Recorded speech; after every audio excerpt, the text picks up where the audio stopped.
Eussen here, and today we're speaking with Stephen Moore from the site Foreman. Welcome, Stephen. Morning, John.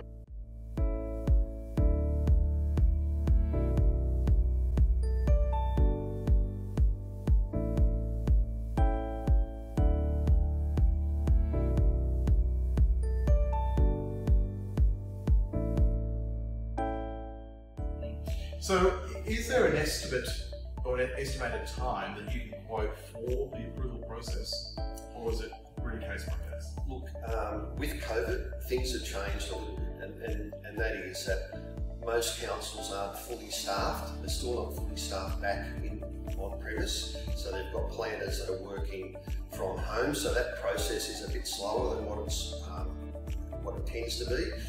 And despite what council will tell people if you ring up, we're finding that approvals are taking 3 to 6 months through council at the moment. Okay, so that's fairly standard. Fairly standard. However, there is the CDC process to a private certifier, and that's much quicker if we can go down that line. So, in the instant where I've decided I want to build, what do you prefer the client to bring to the table, or do you really just suggest that they don't do any research, you just do the whole site on the client and you work from scratch?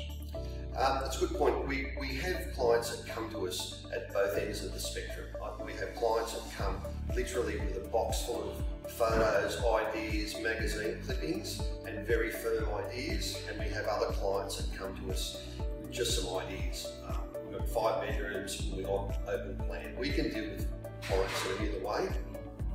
Importantly, we don't rush them through that design process. So some clients need to see what's being designed in order to visualise and be able to accept that that's the way that they want to live. Given that this is a very customised approach that we have, so none of our architects come with a particular style. It's all about what the client is looking at doing, and our role is to turn that into good architecture.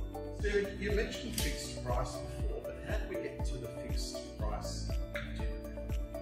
Okay, so what happens is in our tender phase, one of our project managers obviously will be armed with your plans, your approved plans. He'll come out and visit you. And what we're going to do is develop a document called the scope of works. So the scope of works is absolutely integral in getting this right. So what the scope of works is the written version of what it is that you're doing. So we're going to very accurately describe, from a builder's point of view, what it is that you're looking at building. The builders can then take that document and apply their costings to that, and that's how we get to a fixed price. Well, clearly, if you have a renovation project or a build on the go, the site Foreman is the company to find out about. Would you please thank Stephen Moore from the site?